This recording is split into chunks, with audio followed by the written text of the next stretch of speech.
ربكما تكذبان۔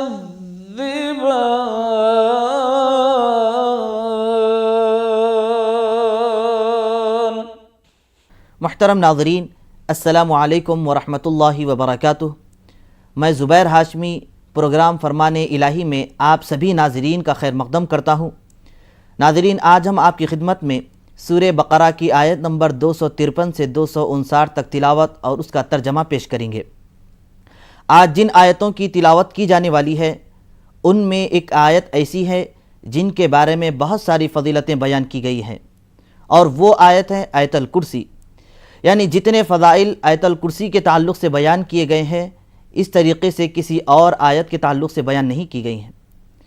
چنانچہ ایک مرتبہ حضرت ابو ہریرہ رضی اللہ عنہ ارشاد فرماتے ہیں کہ میں رات کے وقت ایک مرتبہ غلے کے پاس بیٹھا ہوا تھا، ایک شخص آیا اور اپنے دونوں ہاتھ سے وہ غلہ لینے لگا، تو حضرت ابو ہریرہ رضی اللہ عنہ فوراً اس کو پکڑ لیتے ہیں اور اس کے بعد یہ ارشاد فرماتے ہیں کہ آج تو نے اس غلے کو لینے کی کوشش کیا ہے، میں صبح ہوتے ہی تجھے حضور پاک صلی اللہ علیہ وسلم کی خدمت میں پیش کر دوں گا۔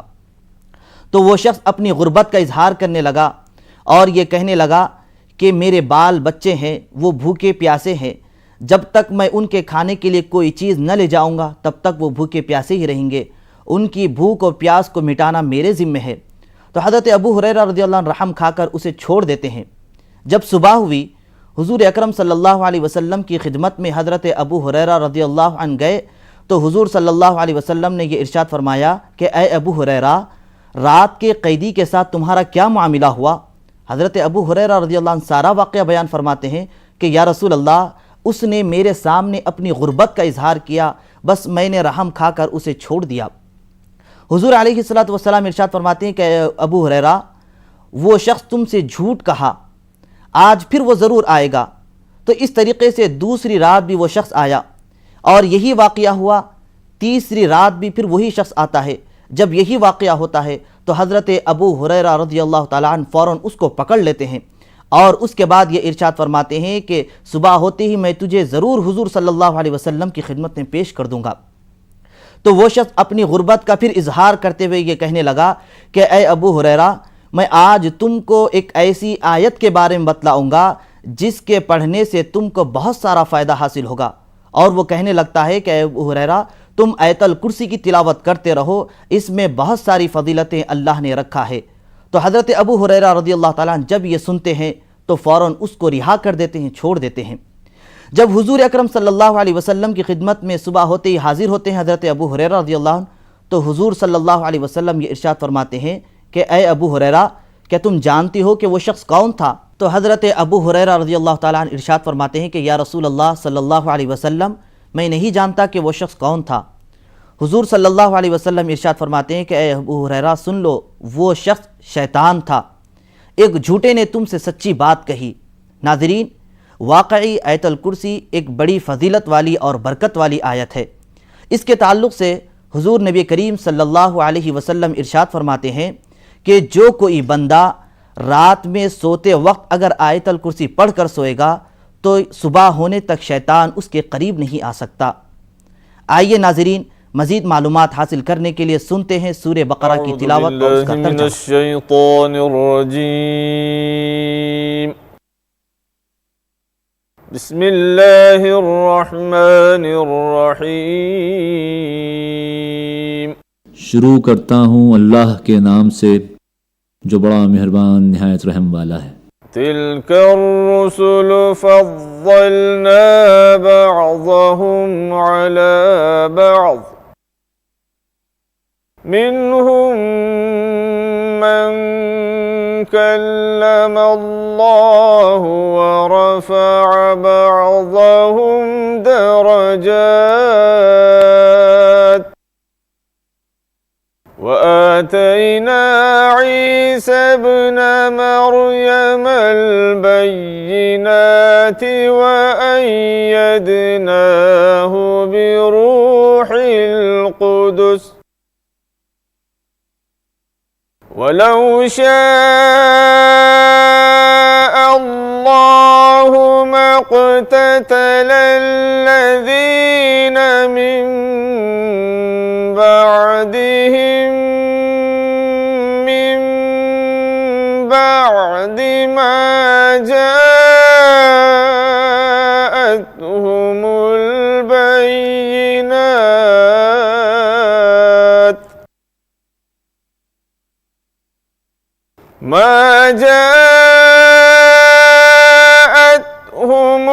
البينات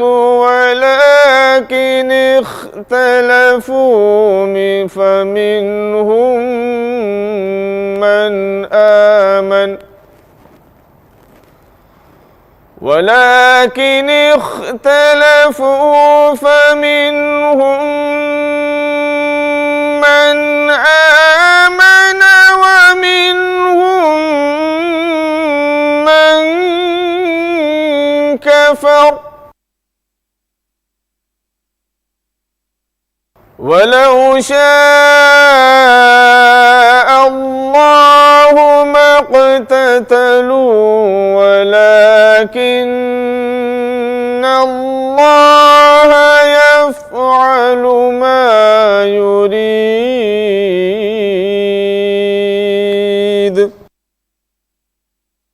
یہ رسول جو ہماری طرف سے انسانوں کی ہدایت پر معمور ہوئے، ہم نے ان کو ایک دوسرے سے بڑھ چڑھ کر مرتبے عطا کیے۔ ان میں کوئی ایسا ہے جس سے خدا خود ہم کلام ہوا، کسی کو اس نے دوسری حیثیتوں سے بلند درجے دیے، اور عیسیٰ ابن مریم کو روشن نشانیاں عطا کیں اور روح پاک سے ان کی مدد کی۔ اگر اللہ چاہتا تو ممکن نہ تھا کہ ان رسولوں کے بعد جو لوگ روشن نشانیاں دیکھ چکے تھے وہ آپس میں لڑتے، مگر اللہ کی مشیت یہ نہ تھی کہ وہ لوگوں کو جبراً اختلاف سے روکے، اس وجہ سے انہوں نے باہم اختلاف کیا۔ پھر کوئی ایمان لایا اور کسی نے کفر کی راہ اختیار کی۔ ہاں اللہ چاہتا تو وہ ہرگز نہ لڑتے، مگر اللہ جو چاہتا ہے کرتا ہے۔ یا ایھا الذین آمنوا انفقوا مما رزقناکم من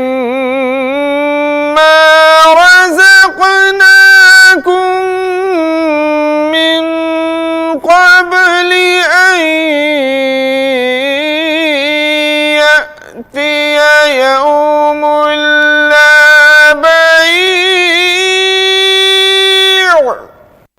يوم لا بيع فيه ولا خلة ولا شفاعة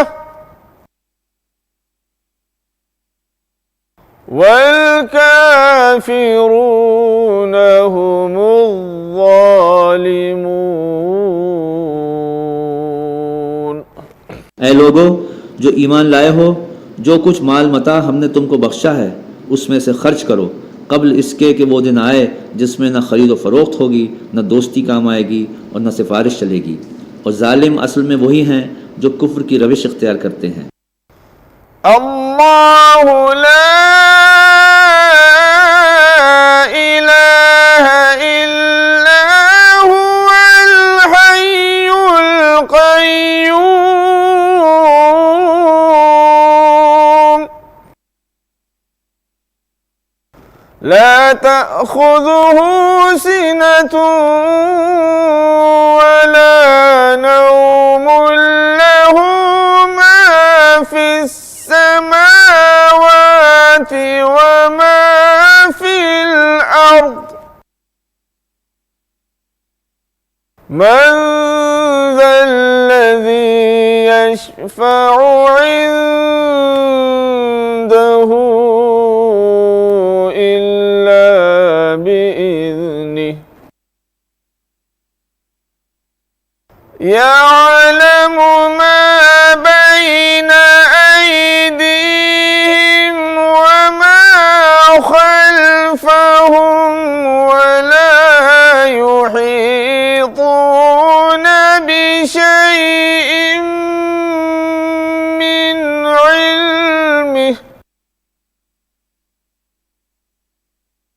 من علمه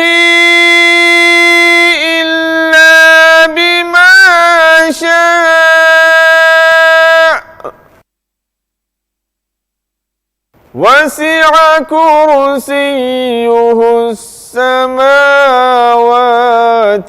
والأرض ولا يؤوده حفظهما وهو العلي العظيم۔ اللہ وہ زندہ جاوید ہستی جو تمام کائنات کو سنبھالے ہوئے ہے، اس کے سوا کوئی خدا نہیں۔ وہ نہ سوتا ہے اور نہ اسے اونگ لگتی ہے۔ زمین اور آسمانوں میں جو کچھ ہے اسی کا ہے۔ کون ہے جو اس کی جناب میں اس کی اجازت کے بغیر سفارش کر سکے؟ جو کچھ بندوں کے سامنے ہے اسے بھی وہ جانتا ہے، اور جو کچھ ان سے اوجھل ہے اس سے بھی وہ واقف ہے، اور اس کی معلومات میں سے کوئی چیز ان کی گرفت ادراک میں نہیں آ سکتی الا یہ کہ کسی چیز کا علم وہ خود ہی ان کو دینا چاہے۔ اس کی حکومت آسمانوں اور زمین پر چھائی ہوئی ہے، اور ان کی نگہبانی اس کے لیے کوئی تھکا دینے والا کام نہیں ہے، بس وہی ایک بزرگ و برتر ذات ہے۔ ناظرین، ہم سن رہے ہیں سورہ بقرہ کی تلاوت اور اس کا ترجمہ۔ آگے بھی اس کا سلسلہ جاری رہے گا۔ یہاں لیتے ہیں ایک چھوٹا سا وقفہ۔ مقدم ہے۔ ناظرین، تیسرے پارے کی ابتدا میں اللہ سبحانہ و تعالیٰ یہ ارشاد فرما رہا ہے کہ اس نے بعض رسولوں پر فوقیت دی ہے، فضیلت دی ہے۔ اسی طریقے سے بعض انبیاء کے درجات کو بعض انبیاء کے درجات پر فضیلت دی ہے۔ تو اب یہاں پر یہی سلسلہ چلتا ہوا آگے آیت الکرسی بھی آ رہی ہے۔ اس آیت الکرسی میں اللہ سبحانہ و تعالیٰ نے اپنی توحید ذاتی و صفاتی کا ذکر کیا، وہ اس طریقے سے کہ اللہ تبارک و تعالیٰ ارشاد فرماتا ہے کہ اللہ وہ ہے جس کے سوا لائق عبادت کوئی اور نہیں ہے، اور اللہ سبحانہ و تعالیٰ زندہ ہے اور ہمیشہ رہنے والا ہے، اس کے لیے نہ اونگ ہے اور نہ نیند ہے۔ ناظرین محترم، اس طریقے سے آیت الکرسی کے تعلق سے بہت سارے فضائل بیان کیے گئے ہیں۔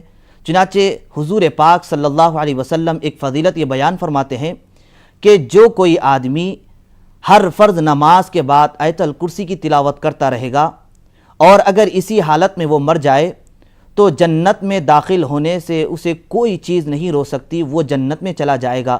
تو اس کے لیے بہت سارے فضائل بیان کیے گئے ہیں۔ آئیے ناظرین، مزید جانکاری حاصل کرنے کے لیے سنتے ہیں سورہ بقرہ کی باقی آیتوں کی تلاوت اور اس کا ترجمہ۔ لا اکراہ فی الدین قد تبین الرشد من الغی فمن یکفر بالطاغوت ویؤمن باللہ فقد استمسک بالعروة الوثقى لا انفصام لها والله سميع عليم۔ دین کے معاملے میں کوئی زور زبردستی نہیں ہے، صحیح بات غلط خیالات سے الگ چھانٹ کر رکھ دی گئی ہے۔ اب جو کوئی طاغوت کا انکار کر کے اللہ پر ایمان لے آیا، اس نے ایک ایسا مضبوط سہارا تھام لیا جو کبھی ٹوٹنے والا نہیں، اور اللہ جس کا سہارا اس نے لیا ہے سب کچھ سننے اور جاننے والا ہے۔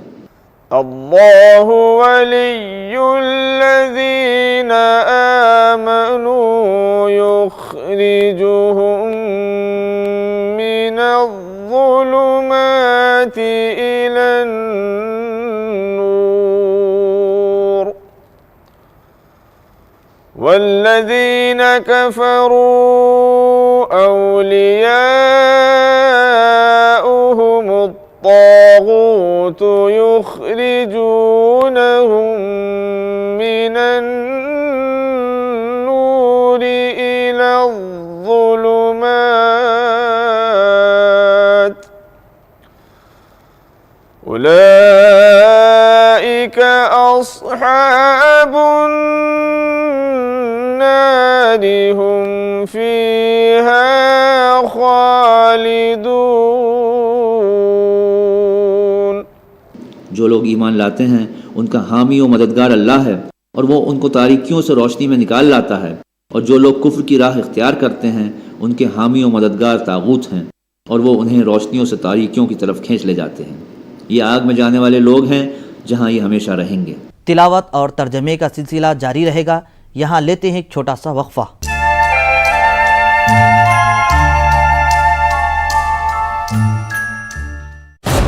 کورونا پر دن بھر 100 آنکڑے،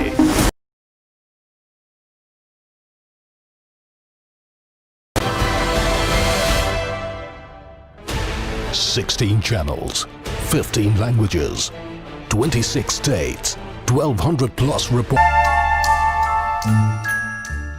وقفے کے بعد ایک بار پھر آپ سبھی کا خیر مقدم ہے۔ ناظرین محترم، تیسرے پارے کے دوسرے رکوع کی ابتدا میں اللہ تبارک و تعالی اپنے برگزیدہ نبی حضرت سیدنا ابراہیم علیہ السلام کا ذکر کیا ہے۔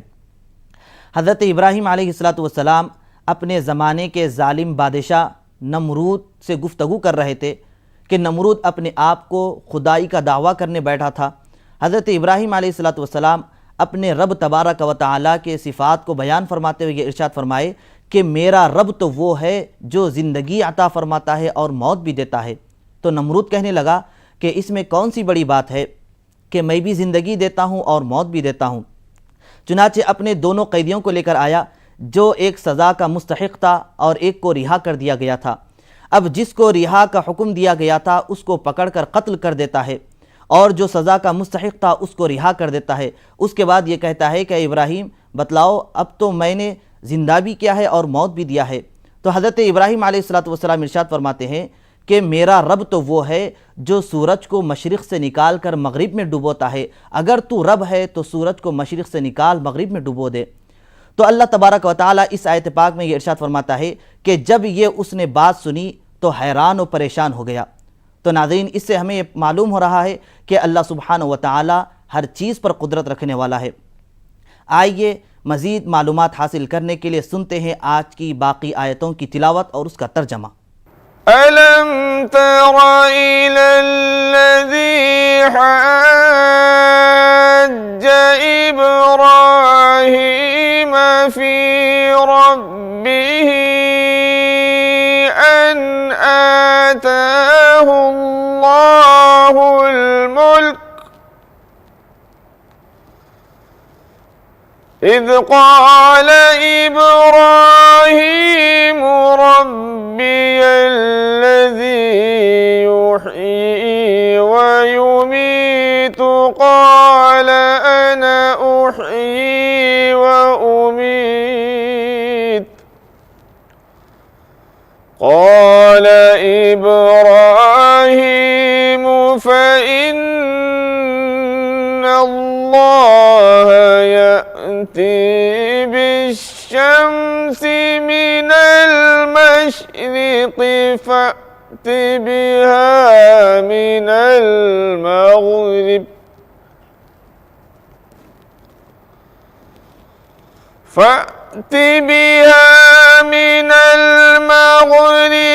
فَبُهِتَ الَّذِي كَفَرَ وَاللَّهُ لَا يَهْدِي الْقَوْمَ الظَّالِمِينَ۔ کیا تم نے اس شخص کے حال پر غور نہیں کیا جس نے ابراہیم سے جھگڑا کیا تھا؟ جھگڑا اس بات پر کہ ابراہیم کا رب کون ہے، اور اس بنا پر کہ اس شخص کو اللہ نے حکومت دے رکھی تھی۔ جب ابراہیم نے کہا کہ میرا رب وہ ہے جس کے اختیار میں زندگی اور موت ہے، تو اس نے جواب دیا زندگی اور موت میرے اختیار میں ہے۔ ابراہیم نے کہا اچھا، اللہ سورج کو مشرق سے نکالتا ہے تو ذرا اسے مغرب سے نکال کر دکھاؤ۔ یہ سن کر وہ منکر حق ششد رہ گیا، مگر اللہ ظالموں کو راہ راست نہیں دکھایا کرتا۔ أو كالذي مر على قرية وهي خاوية على عروشها قال أنى يحيي هذه الله بعد موتها فأماته فَأَمَاتَهُ اللَّهُ 100 عَامٍ ثُمَّ بَعَثَهُ قَالَ كَمْ لَبِثْتَ قَالَ لَبِثْتُ يَوْمًا أَوْ بَعْضَ يَوْمٍ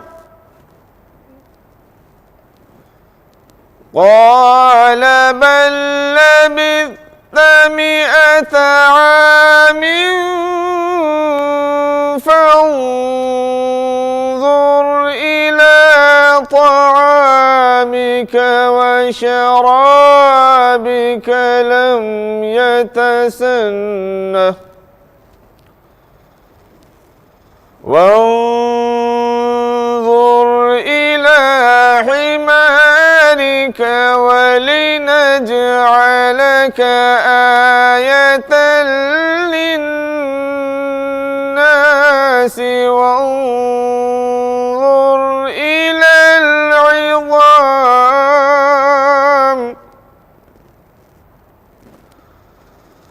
وانظر إلى العظام كيف ننشزها ثم نكسوها لحما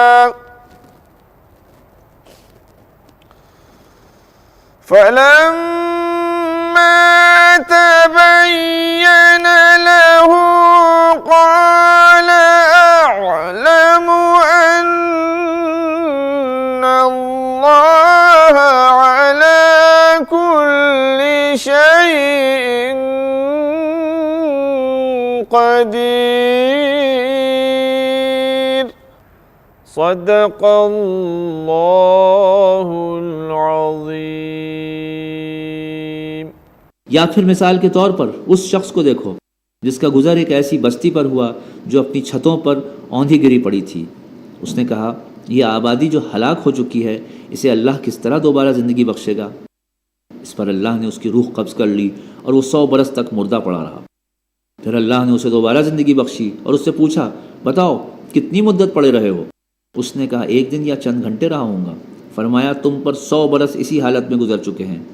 اب ذرا اپنے کھانے اور پینے کی چیزوں کو دیکھو، اتنی مدت میں سڑی تک نہیں، اور اپنے گدھے کو دیکھو کہ ہڈیوں کا ڈھیر ہے۔ مقصد اس سے یہ ہے کہ ہم تم کو لوگوں کے لیے اپنی قدرت کی نشانیاں بنائیں، اور گدھے کی ہڈیوں کو دیکھو کہ ہم کس طرح ان کو جوڑتے ہیں اور ان پر گوشت کا جامہ پہناتے ہیں۔ بس جب اس شخص پر حقیقت کھل گئی تو بول اٹھا کہ میں یقین رکھتا ہوں اللہ ہر چیز پر قادر ہے۔ اللہ سبحانہ و تعالیٰ سے دعا ہے کہ ہم تمام کو آیت الکرسی کی فضیلتوں سے مستفید ہونے کی توفیق نصیب فرمائے۔ کل انشاءاللہ دوبارہ اسی وقت تلاوت کلام پاک اور اس کے ترجمے کے ساتھ حاضر خدمت رہیں گے۔ تب تک کے لیے ہمیں اور ہماری پوری ٹیم کو اجازت دیں۔ اللہ حافظ۔